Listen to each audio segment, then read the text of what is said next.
The laughter echoed through the silent classroom like shattered glass. A young black girl stood frozen before her teacher's desk, clutching a crumpled paper with trembling hands. Her dream, Harvard University, was written in bold letters at the top, but her teacher's smirk cut deeper than any insult. Students snickered as he waved her paper like a joke, mocking her ambition before everyone. She wanted the ground to swallow her whole. Yet what no one knew was that someone unexpected was about to walk through that classroom door, someone whose arrival would silence every cruel laugh in that room. Before we dive deeper into this powerful true-to-life story, make sure you subscribe to my channel, Racism Untold Stories, where every story uncovers the hidden battles, the unseen strength, and the voices that demand to be heard. Morning sunlight spilled across the cracked pavement of the small public school in the heart of a forgotten neighborhood. Paint peeled from the brick walls like tired memories, and the metal gates groaned each time they opened. Inside those walls, dreams often came to die quietly. But for Amara Lewis, 16 years old, thin as a whisper, yet fierce as a flame, dreams were the only things that kept her alive. Each morning, she would walk past the liquor store, the flickering neon signs, and the rusted bus stop where men argued over lost time. Her backpack hung from one shoulder, its zipper broken, its contents barely holding together. Yet inside it rested a notebook filled with college logos, quotes from scientists, and her favorite line written in blue ink. "I will not be what they expect." Her mother, Denise, worked double shifts at a nursing home. She would leave before dawn, whispering soft prayers over Amara's hair, promising her that education would be their ticket out. Their small apartment smelled of old wood and lavender detergent. There were no luxuries, but the walls carried the warmth of persistence. Amara studied under dim light, surrounded by the noise of sirens and the hum of broken dreams outside. School, however, was another world. The building was old, but the hierarchy inside was modern and merciless. Teachers favored the loud, confident kids, the ones who spoke with entitlement and wore designer clothes. The quiet ones, especially those from the poorest parts of town, were often invisible until they made a mistake. Mr. Daniels ruled that classroom like a kingdom. He was a man who took pride in order and obedience. His shoes always polished, his shirts crisp, his tone sharp enough to cut through courage.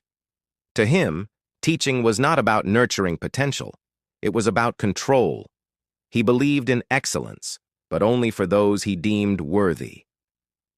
When Amara first entered his class, she kept her eyes low, her voice steady, and her homework perfect. She thought good work could shield her from judgment, but she soon realized that her race and her address spoke louder than her essays ever could.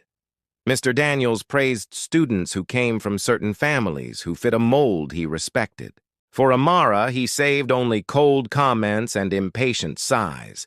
It started small, subtle dismissals, raised eyebrows, sarcastic tones. When she raised her hand, he often pretended not to see. When she answered questions correctly, he would say, "That is lucky guessing."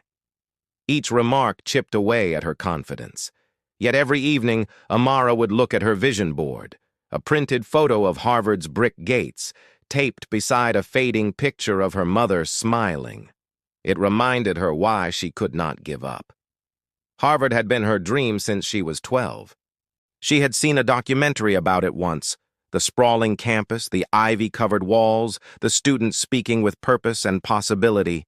She imagined herself walking there, books in her arms, the weight of her mother's sacrifices finally transformed into triumph.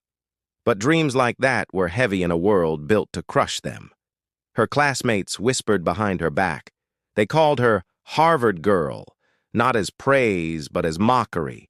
They laughed when she stayed in during lunch to study. They rolled their eyes when she talked about scholarships. Every day she fought an invisible battle, not with fists, but with the relentless effort to believe she was enough. One morning, the principal announced a special essay competition. Where do you see yourself in 10 years? The winner would receive recognition and a recommendation letter to a college of their choice. For Amara, it was more than an assignment. It was a chance to declare her truth. She spent nights crafting every line, describing her journey, her hope to study law, and her promise to fight for justice in classrooms that silenced voices like hers. When she turned it in, she felt a rare spark of pride. Her handwriting neat, her words clear, her heart poured across every paragraph. She placed it on Mr. Daniels's desk with quiet confidence. But that confidence began to crumble days later when he called her name during class. His tone carried that familiar chill. "Miss Lewis," he said, his lips curling in faint amusement, "care to share your essay with the class?" A wave of unease washed over her. She hesitated but nodded. Standing in front of 30 pairs of eyes, she began reading softly. Her voice trembled at first, but grew stronger as she spoke about dreams born in poverty and fueled by perseverance. The classroom grew quieter. For a moment, she thought they were listening. Then Mr. Daniels chuckled. "Harvard, you say?" he interrupted, his laughter echoing across the room. The students began to snicker, feeding off his mockery. He leaned back in his chair, shaking his head. "Let us be realistic, Miss Lewis. Ambition is admirable, but some paths are not made for everyone." The room erupted in laughter. The words pierced her like shards of glass. She forced herself not to cry. Her essay hung loosely in her trembling hands. She wished she could disappear. That humiliation followed her for days. In the cafeteria, whispers chased her. In the hallways, smirks greeted her. Even the teachers avoided her eyes, pretending they had not heard what happened. But one person noticed, Mrs. Rodriguez, the school counselor. Mrs. Rodriguez saw something in Amara that others ignored. She invited her into her small office, a space filled with motivational posters and second-hand books. She told Amara to keep writing, to apply for programs beyond what the school expected. She gave her forms for a local mentorship initiative that connected students with college representatives. Amara took the forms home that night. Her mother hugged her and whispered, "Let them laugh, baby. They laughed at every dream before it changed the world." The mentorship program was scheduled for the following week, and the students selected would attend a special assembly. The guest speaker, they said, was someone from a prestigious university. Most of the students assumed it would be another local lecturer, another name they would forget. None of them, not even Mr. Daniels, imagined what was truly about to happen. On the morning of the event, Amara arrived early, her notebook clutched to her chest. Her shoes were worn, her heart racing, but she carried herself with quiet dignity. Mr. Daniels watched her enter the room and smirked, whispering something under his breath to another teacher. The assembly hall buzzed with excitement. The banner read, "Dream Beyond Boundaries." Rows of students filled the seats, unaware that this would be the day their understanding of worth would be rewritten. Amara sat in the second row, eyes fixed on the stage. Her essay lay folded in her notebook. She told herself she would not let anyone steal her voice again. Not today. Outside the doors, a black car pulled up to the school entrance. A woman stepped out, elegant, poised, and confident. She adjusted her Harvard pin, straightened her coat, and walked toward the entrance. Her arrival was unannounced, her purpose unknown to everyone waiting inside. Back in the classroom, Mr. Daniels prepared his next lecture. He had no idea that within minutes, his words, his prejudice, and his sense of superiority would be stripped bare before the very students he taught to look down on others. And Amara, sitting quietly with hope flickering in her chest, had no idea that the universe was already setting the stage for her justice to unfold. Justice wrapped not in revenge, but in truth powerful enough to silence every mocking voice. The assembly hall filled slowly, row by row, a sea of restless students and indifferent teachers. The air buzzed with idle chatter and the metallic scrape of chairs being dragged across the old wooden floor. A faint scent of cleaning chemicals lingered, battling the humidity of too many bodies crammed into one room. The stage, draped in faded maroon curtains, looked more tired than ceremonial. Yet behind that curtain, a moment was forming that would soon split the day in two, before and after. Amara sat near the front, her hands folded tightly in her lap. The edges of her notebook had begun to curl from overuse, her pen tapping softly against the cover like a heartbeat. She tried to stay calm, but her mind replayed Mr. Daniels's laughter over and over. That cruel smirk had branded itself into her thoughts. She could still feel the heat in her cheeks from that day, the laughter of her classmates like invisible chains around her chest. Mrs. Rodriguez noticed her unease from across the room. The counselor gave her a small nod, a silent promise that she was not alone. It was a gesture Amara clung to like a life raft. For once, she allowed herself to hope that maybe today would be different, that maybe the words "dream beyond boundaries" meant something more than decoration. At the back of the room, Mr. Daniel stood with the other teachers. His posture was impeccable, his suit pressed, his expression composed. Yet there was a trace of smugness behind his calm exterior. To him, these assemblies were formalities, idealistic performances meant to inspire students who, in his opinion, would never rise beyond the limits of their birth.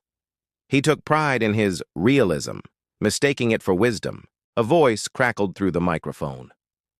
"Good morning, students. Today we welcome a very special guest who has traveled far to meet the brightest minds of tomorrow."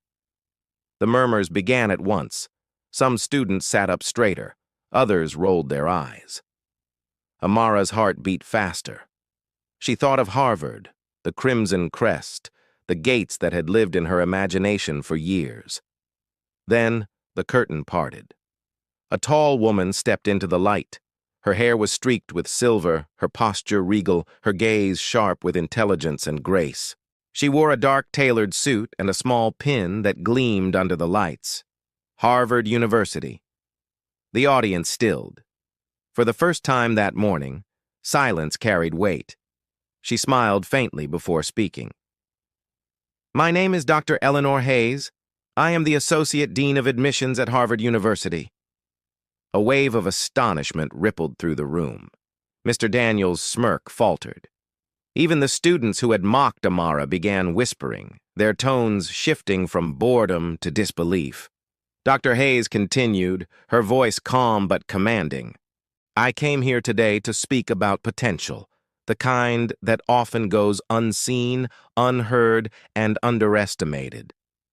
Every word seemed to cut through the noise of that building. Amara leaned forward, breath caught in her throat. Dr. Hayes spoke about barriers that were not built of stone but of judgment.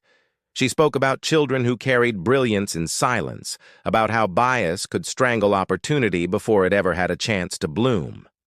Her speech was not loud, but it resonated like thunder in the hearts of those who had ever been dismissed. As she spoke, Amara felt tears gather in her eyes. Every sentence seemed to echo her own journey. Her nights of studying beneath flickering lights, her dreams laughed at by those who claimed to know better.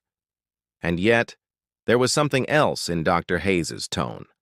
A familiarity, as though she was not simply speaking to the students, but searching for someone among them. Then the turning point came. Dr. Hayes closed her folder and glanced toward the teachers section. "Before I continue," she said, "I would like to meet one of your students personally. I was told about her by a counselor who sent us her essay and her academic record. It moved many of us deeply." Mrs. Rodriguez stiffened, her hands clasped tightly. Amara's breath stopped. The dean smiled gently. "May I meet Miss Amara Lewis?" Gasps spread across the room. Heads turned toward her. Mr. Daniels's face turned pale, his jaw tightening. He looked as though the ground beneath him had shifted without warning. Amara stood slowly, her legs trembling but her spirit steadying itself with every step. The sound of her shoes against the floor echoed louder than any applause. Dr. Hayes's eyes softened when their gazes met. "Miss Lewis," she said warmly, "your essay about perseverance, justice, and education reminded us why we do what we do. You wrote about a classroom where dreams are ridiculed, where belief is treated as arrogance. Your words were raw and courageous. They reminded me of why I joined Harvard, to find voices like yours." The audience fell silent. Mr. Daniels's throat tightened. His earlier laughter now felt like an exposed wound. Dr. Hayes continued, "In fact, I was so moved that I came here personally, not only to congratulate you, but to thank the teacher who guided you, because every student who dreams that boldly must have someone who believes in them." Her words hung in the air like a blade waiting to drop. All eyes turned toward Mr. Daniels. He froze, caught between pride and shame, his facade cracking. He forced a tight smile, stepping forward, pretending composure. "Ah, yes," he said stiffly. "Miss Lewis has been one of my more ambitious students." Dr. Hayes regarded him carefully. "Ambition is not something to mock, Mr. Daniels. It is something to mentor." Her tone was polite, but edged with unmistakable steel. The tension thickened. Students glanced between them, sensing a shift in power they could not fully name. For the first time, Amara felt the scales tilt in her direction, not through revenge, but through truth's quiet authority. Dr. Hayes then turned back to Amara. "We would like to invite you to Harvard's Summer Scholars Program, full sponsorship. You will study alongside some of the brightest minds in the country. Your essay earned it." The words hit her like light breaking through darkness. Her hands covered her mouth. She could not speak. The same room that had once echoed with mockery was now silent with awe. Mr. Daniels's face burned crimson. The teacher who had dismissed her as delusional now stood speechless before the very institution he had used as a symbol of impossibility. Mrs. Rodriguez smiled, tears in her eyes. The students, those who once whispered cruelly, watched in stunned silence as the girl they had ridiculed became the symbol of everything they were told they could never be. Dr. Hayes looked back at the audience. "Never assume that where a student comes from defines where they can go. Often the brightest light rises from the darkest rooms." Applause erupted, not forced, but genuine. Some students stood. Others hid their guilt behind their clapping hands. Amara stood still, her heart pounding. She felt no desire to gloat. Her victory was not about proving anyone wrong. It was about proving herself right. The laughter that once haunted her now sounded far away, like a storm that had finally passed. But behind the applause, in the shadowed corner of the room, Mr. Daniels's eyes hardened. The humiliation struck him deeper than he would admit. Yet even in that moment he did not apologize. He simply turned away, his silence confessing what his pride could not. And as Amara stepped off the stage beside Dr. Hayes, her mind began to understand something profound. Sometimes justice does not arrive with thunder or vengeance. Sometimes it arrives quietly, dressed in dignity, walking through the same doors that once shut you out. Outside the hall, sunlight broke through the clouds, painting the cracked pavement gold. The same road she had walked every morning now seemed different, as if the world had decided, finally, to see her. But her story was not over, because what happens after a dream is granted can reveal more than what it takes to dream in the first place.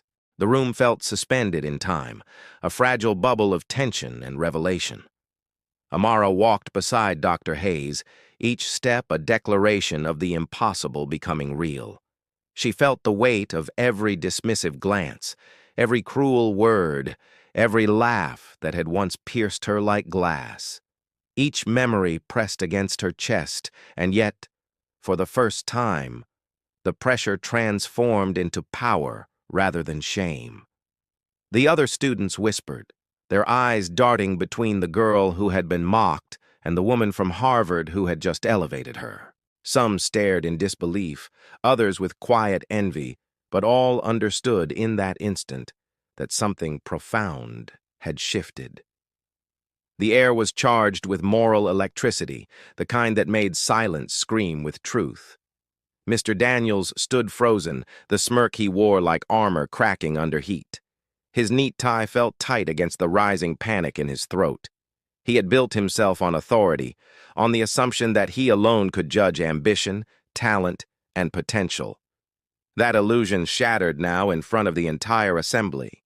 Dr. Hayes's gaze was calm but relentless, piercing through every lie he had ever used to justify cruelty. "Mr. Daniels," she said, her voice cutting through the quiet like a scalpel. "I came here today not just because of the essay, but because of what it revealed about your classroom, about how potential is too often dismissed based on appearance or background." A shiver passed through the room. The students who had laughed before now sat in stunned silence. Amara's heart raced, but she did not speak yet. She let the silence build, let it stretch across the room like a tangible weight, exposing every injustice that had happened here.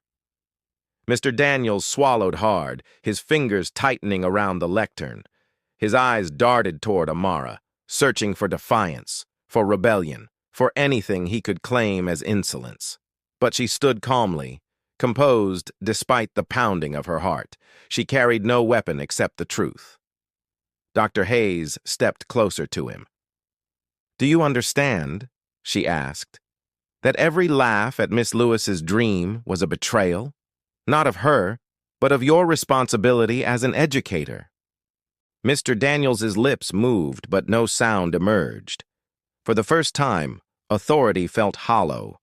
The years of reinforcing hierarchy, of claiming wisdom through judgment, offered him nothing in this moment. The room no longer feared him.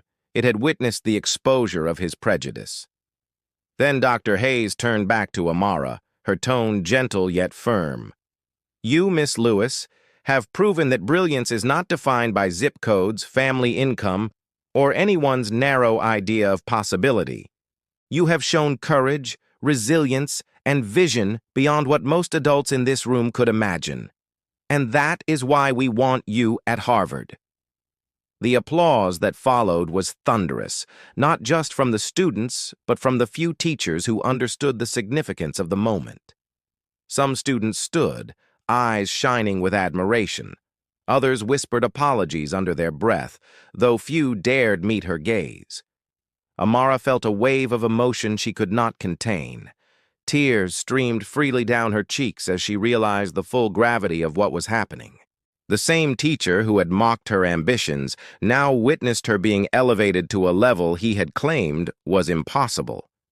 But she did not gloat. Her triumph was quiet, measured, and righteous, a reflection of years of unseen struggle finally acknowledged. Dr. Hayes extended her hand to Mr. Daniels. "This is an opportunity, not to shame, but to reflect. To understand that every student has untapped potential waiting for recognition. Will you accept that responsibility?" The silence stretched. Mr. Daniels looked down at her hand, then back at Amara. For the first time, he saw her not as a problem, not as a joke, but as a human being who had fought through his scorn and won. Yet pride and shame waged a silent war within him. He did not take the hand. Instead, he nodded stiffly, unable to articulate the storm of humiliation and awakening inside him. Amara felt the weight of years lift slightly. The injustice had been exposed, and though not all hearts were transformed, the truth had carved itself into the day. She realized that the climax was not just her acceptance by Harvard. It was the unveiling of hypocrisy, the confrontation of bias, and the undeniable revelation that courage and perseverance could not be silenced by mockery. The students around her began to murmur. Some reached for their phones, capturing the moment. Others whispered quietly to themselves, processing the moral reversal unfolding in front of them. For once, the hierarchy they had observed daily, the assumed superiority of teachers, the dismissal of students from certain backgrounds, was upended in real time. Amara's gaze drifted to Mrs. Rodriguez, whose eyes glistened with quiet pride. Without words, they shared a deep understanding. The system could be cruel, unfair, and dismissive, but resilience and truth had power far greater than mockery. Then came the final confirmation of justice. Dr. Hayes placed the acceptance letter into Amara's hands. Its crisp paper felt heavier than any burden she had ever carried, heavier than humiliation, heavier than doubt, heavier than every sneer and every whispered insult. Yet it was also lighter than air, for it carried the weight of possibility, affirmation, and the promise of transformation. The applause rose again, louder, more fervent. Mr. Daniels shrank against the wall, a figure diminished by the mirror of truth. His power, once unquestioned, now seemed fragile and fleeting. The moral of the room had shifted. Students had witnessed firsthand that bias could not survive where courage, talent, and persistence were present. Amara exhaled, the release of years of pressure spilling out in trembling breath. She realized that this moment, this climax, was not only about her. It was about every student who had been silenced, every dream that had been ridiculed, and every injustice that had been hidden behind authority. The moral reversal was complete. She had risen not through defiance alone, but through the undeniable brilliance of her mind and the unwavering support of those who believed in her. Dr. Hayes smiled at her, a beacon of acknowledgement and affirmation. "This is your beginning," she said. "Do not let anyone, not even the most confident voice in this room, define what you are capable of. You are more than they imagine, more than they dare to see." As Amara looked back at Mr. Daniels, she did not feel anger. She felt clarity. She understood the truth. Those who mock often fear that the light they dismiss will one day illuminate their own shortcomings. And in this room, on this day, light had triumphed over shadow. The applause continued, carrying Amara forward, not just as a symbol of triumph over mockery, but as living proof that justice does not always roar. Sometimes it arrives quietly, with recognition, affirmation, and an unwavering reminder of the value of every human being. The climax had arrived, not in vengeance, not in confrontation, but in revelation. Truth had walked into the classroom, stood beside the girl who dared to dream, and exposed every lie, every prejudice, and every false assumption. And in that exposure, every heart in the room had the chance to reflect, repent, or awaken. Amara held the letter tightly. The world outside, with all its noise, injustice, and skepticism, suddenly felt smaller. She understood with a deep and resonant clarity that this moment would echo far beyond the walls of this assembly hall. It was not just her victory. It was the victory of resilience, integrity, and courage in the face of cruelty. The echo of applause had faded, but its resonance lingered like an invisible mark on the hearts of those present. Amara walked from the stage with a quiet certainty she had never known. Each step was a declaration, each heartbeat a testament to the hours of struggle, the nights spent studying under dim light, and the whispered dreams she had nursed alone. The auditorium, once a cage of mockery and humiliation, now felt like a cathedral where truth had spoken and injustice had been laid bare. Outside, sunlight painted the cracked sidewalks gold. Students spilled into the hallways, their conversations subdued, reflective. Some glanced at Amara with awe. Others, who had once mocked, stared with the hollow pang of recognition, realizing too late that they had underestimated her. Mr. Daniels lingered behind, the weight of his humiliation pressing on him like a stone. He avoided her gaze, but he could not avoid the truth that had been made undeniable. talent and ambition are not bound by prejudice, and mockery cannot suppress excellence. Amara's mother, Denise, met her at the door of their small apartment.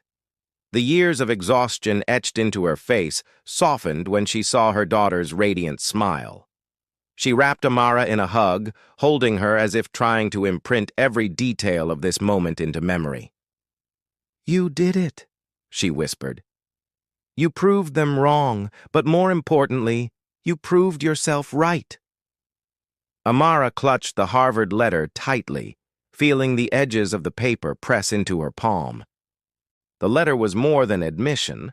It was validation, a physical reminder that her dreams mattered, that her persistence had carved a path through years of doubt and derision. For the first time, she allowed herself to breathe fully, unburdened by shame or fear. Word of Amara's achievement spread through the school like wildfire. Students whispered her name in the halls with a new reverence. Teachers offered belated congratulations, and even Mr. Daniels had to acknowledge, silently, the truth of her brilliance. Though he did not apologize, he could no longer mask his understanding that his judgment had been flawed, his arrogance exposed. The moral imbalance had been corrected, and the exposure was permanent. Amara's peers began to reflect on their own assumptions. Some questioned the cruelty they had normalized, wondering how many other voices had been silenced by laughter or judgment. The story of her triumph became a quiet lesson about empathy, fairness, and the unseen potential that surrounds us in every classroom, every hallway, every neighborhood. The summer program at Harvard arrived faster than she could imagine. For the first time, Amara stepped into a world that had been only a vision on her bedroom wall, a photograph pinned beside a fading picture of her mother's smile. The campus was vast and intimidating, but it was also filled with students whose brilliance matched hers. She was no longer defined by her zip code, her worn shoes, or the laughter of classmates who had doubted her. Here, she was seen. Dr. Hayes took a personal interest in Amara's journey. She guided her, mentored her, and offered advice not just about academics, but about navigating spaces where brilliance can be overlooked. In Dr. Hayes's presence, Amara learned that opportunity is not merely granted, it is recognized, nurtured, and fiercely protected. She realized that her triumph was not an endpoint, but the beginning of a larger mission, to carry the light of her experience into rooms that might otherwise remain dark. Back at her old school, Amara's story became a symbol. It was a living testament that resilience, courage, and unyielding belief in oneself could overcome systemic bias. Students who had once ignored her began to engage differently. Teachers reconsidered their assumptions, and even the administration took note. Her journey illuminated the need for awareness, mentorship, and support for students whose potential was often masked by circumstance. Amara herself did not become arrogant. She carried her success with quiet dignity, aware that every achievement was built on the shoulders of unseen sacrifices. Her mother's relentless labor. The late nights of study, the encouragement of Mrs. Rodriguez, and the small but pivotal moments that had reinforced her faith in herself. She understood that true strength is not measured by applause or recognition, but by the courage to keep believing when every external force tells you to stop. The final days of the summer program brought new challenges. Amara faced students from every background, many with access to resources she had never known. She felt moments of insecurity, but they were tempered by the resilience that had been forged in her life long before she walked onto Harvard's campus. Every lecture, every discussion, every late-night study session became a testament to how far she had come and how much further she could go. When the program concluded, Amara returned home transformed. Her neighborhood remained the same in structure, but everything felt different. Doors that once felt closed now seemed to wait for her knock. She had learned that the barriers imposed by society were not immutable. They were challenges to be understood, navigated, and ultimately overcome. She carried the lessons of her triumph into her daily life. She tutored younger students, shared her story at community events, and became a quiet force of change. Her experience had given her more than a letter of admission. It had given her a moral imperative to ensure that no voice, no matter how quiet, would be dismissed without consideration. Even Mr. Daniels's presence lingered in her consciousness, not as a source of anger, but as a reminder of human fallibility. People can judge, underestimate, and hurt, but they can also be confronted with truth. And when that happens, the injustice they perpetuate is no longer hidden, no longer safe. Amara's journey inspired reflection among her peers. They began asking themselves uncomfortable questions. Would you have treated her differently? Would you have believed in her potential when it was so easy to dismiss it? The room for self-reflection, once absent in her classroom, had been opened, and it would echo for years.